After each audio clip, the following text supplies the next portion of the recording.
എന്നെ കേൾക്കുന്ന എല്ലാവർക്കും നമസ്കാരം.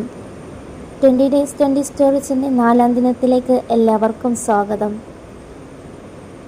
ചരിത്രവും ആചാരപ്പെരുമയും ഒരുപോലെ അലിഞ്ഞു ചേർന്ന ആലപ്പുഴയിലെ പുണ്യഭൂമിയായ അമ്പലപ്പുഴ ശ്രീകൃഷ്ണസ്വാമി ക്ഷേത്രത്തിൻ്റെ കഥയും അവിടുത്തെ വിശേഷമായ ആചാരങ്ങളെക്കുറിച്ചുള്ളതാണ് ഇന്നത്തെ കഥ. 15ാം നൂറ്റാണ്ടിൽ ചെമ്പകശ്ശേരി രാജവംശത്തിൻ്റെ കാലത്താണ് ഈ ക്ഷേത്രം നിർമ്മിക്കപ്പെടുന്നത്. തൃക്കൈകളിൽ ചാട്ടയും ശംഖുമേന്തിയ പാർത്ഥസാരഥിയുടെ ഭാവത്തിലാണ് ഇവിടെയുള്ള ഭഗവാൻ കുടികൊള്ളുന്നത്. ഇല്ലമംഗലം സ്വാമിയാർ ആൽമരക്കൊമ്പിലിരുന്ന് ഓടക്കുഴൽ വായിക്കുന്ന കൃഷ്ണനെ ദർശിച്ച പുണ്യഭൂമിയിലാണ് ഈ ക്ഷേത്രം ഉയർന്നത്. തുടക്കത്തിൽ പ്രതിഷ്ഠിച്ച വിഗ്രഹത്തിന് കേടുപാട് കണ്ടതിനെ തുടർന്ന് കുറിച്ചിയിലെ കരിങ്കുളം ക്ഷേത്രത്തിൽ നിന്ന് അതിമനോഹരമായ ഒരു കൃഷ്ണവിഗ്രഹം പടയാളികൾ രാത്രി അമ്പലപ്പുഴയിലേക്ക് എത്തിക്കുകയായിരുന്നു. ഈ യാത്രയിൽ അവർ ചമ്പക്കുളത്ത് ഒരു രാത്രി വിശ്രമിച്ചതിൻ്റെ ഓർമ്മയ്ക്കാണ് ഇന്നും ലോകപ്രസിദ്ധമായ ചമ്പക്കുളം മൂലം വള്ളംകളി നടക്കുന്നത്. മീനമാസത്തിലെ തിരുവോണം നാളിലാണ് ഇവിടുത്തെ പ്രശസ്തമായ 10 ദിവസത്തെ ഉത്സവം കൊടിയേറുന്നത്. 2ാം ഉത്സവം മുതൽ 9ാം ഉത്സവം വരെ നടക്കുന്ന വേലകളിയും 9ാം ഉത്സവ ദിനത്തിൽ നടക്കുന്ന നാടകശാല സദ്യയും അവസാന ദിവസത്തിൽ നടക്കുന്ന തിരുവാറാട്ടും വളരെ പ്രശസ്തമാണ്. അമ്പലപ്പുഴ എന്ന് കേൾക്കുമ്പോൾ തന്നെ നമ്മുടെ നാവിൽ ആദ്യം ഓടിയെത്തുന്നത് അവിടുത്തെ അമൃതതുല്യമായ അമ്പലപ്പുഴ പാൽപ്പായസമാണ്.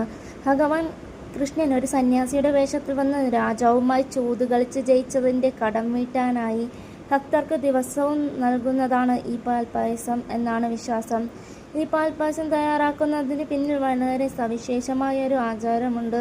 അതാണ് പഞ്ചാരവളി.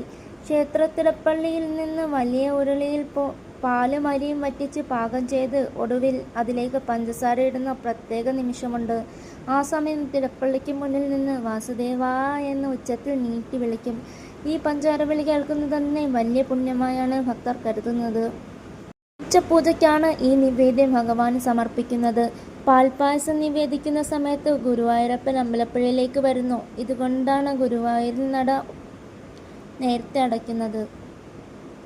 ഇതുകൂടാതെ കുട്ടികളുടെ ബുദ്ധിവികാസത്തിനും സംസാരശേഷിക്കുമായി നടത്തുന്ന പാൽപ്പായസം കഞ്ഞി പകർച്ച ഇവിടുത്തെ മറ്റൊരു പ്രധാന വഴിപാടാണ്.